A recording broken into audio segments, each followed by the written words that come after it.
Hello, my name is Zachary Divelbiss, and we're going to get into a very fun video series here. This is going to be the 7 tips for dealing with the police.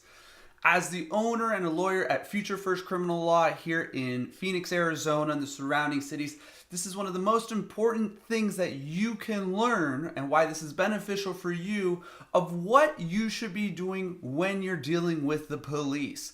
This is going to be a very informative 7-part series video.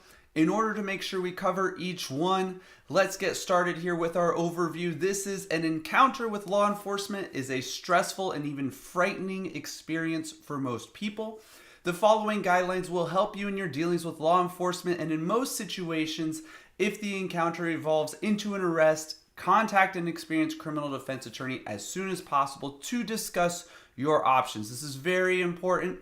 I've been arrested quite a few times, and I'm sure some of you, even without being arrested, have at least talked to police officers. Very stressful. So let's get into the first reason that I give here of what you should be doing when you come into contact with law enforcement. This does cover whether it's in person, as in like at your home, or whether it's in person in your vehicle, or as a bystander at a bar. So let's talk about this first one. It is very important here. Always be polite. Law enforcement officials have difficult, dangerous, and stressful jobs. While some may be rude and overly aggressive, most police officers are fair and courteous to you as long as you are respectful to them and the work that they have to do.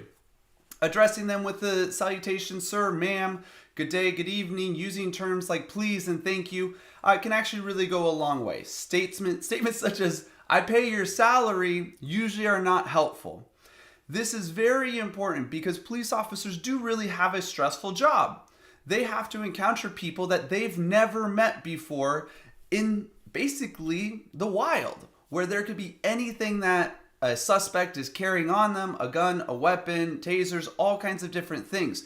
These people may have mental health issues. They may be intoxicated or under the influence of drugs. So police have a very stressful job.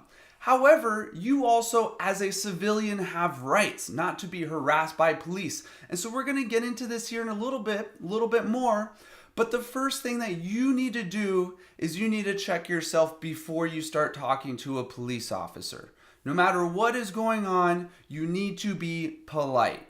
You should not be swearing, mouthing off, or being rude or profane to any of the police officers, because you're only going to make things worse for yourself at that point. Thank you very much for this first tip. Please stick around as we get into some of our tips down the road here, 2, 3, 4, 5, 6, and 7. They are very informative and you're going to enjoy them.